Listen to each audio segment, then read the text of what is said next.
I'm Jamie McKeller, and I'm a writer and director working for Red Shirt Films.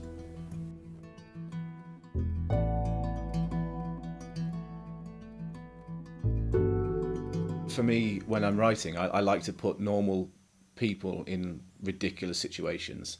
Um, with Tim especially, I mean, it's the whole concept of it is that he's just this completely normal dude who just gets thrown into this absolute ridiculous fantasy world. The first season was really how do you make film? It was all about that. It was the ABCs of how to do it, and I thought, well, what better way to learn how to make films and to tell a story using the medium than to just make something ridiculously high concept. Later on, as we got further and further along, because the ambition increased, we had to approach it in a different way. We had to become a bit more rigid with the scripting and stick to it, because obviously we'd be trying to shoot 8 pages of ridiculous action in a day.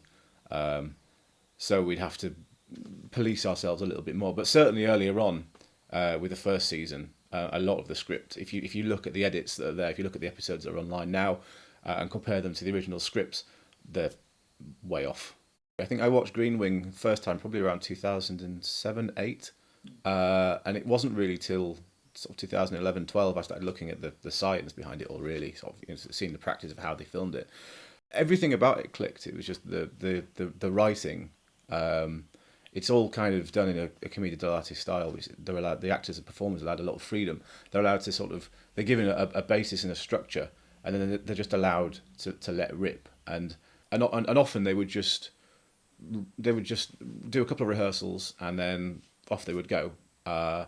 And they would just, the actress who plays Sue White is just absolutely bananas. So she would just do some of the most ridiculous things, and the actors would often have to just sit there and just be completely straight-faced while she's like pretending to give birth to a lion cub, or has really long hands and arms, and it's just, yeah, I mean, it's the fact that they'll just do that, and it could often be like a 4 or 5 minute long scene where it's just one shot and it's just sat there, and all they'll do is they'll just change the speed to kind of get through the stuff rather than cutting it aggressively and changing angle.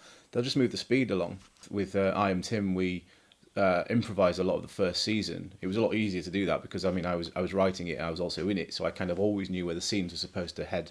So I would just kind of ask the actors to hold on while we kind of went from A to B to C. I think a lot of people worry a little bit too much about the rules when it comes to filming and writing and everything. I think structure is good, but there are too many things out there at the moment that are like the 5 rules a filmmaker must obey.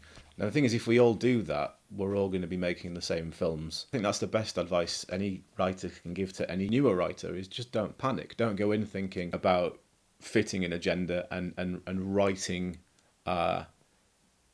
any character that kind of ticks a box is what it should be. It should just happen by default. If your characters are strong enough and believable enough, you're going to get the reaction, whether it was your intention to do this or not. And you'll go, oh, I didn't know I was doing that.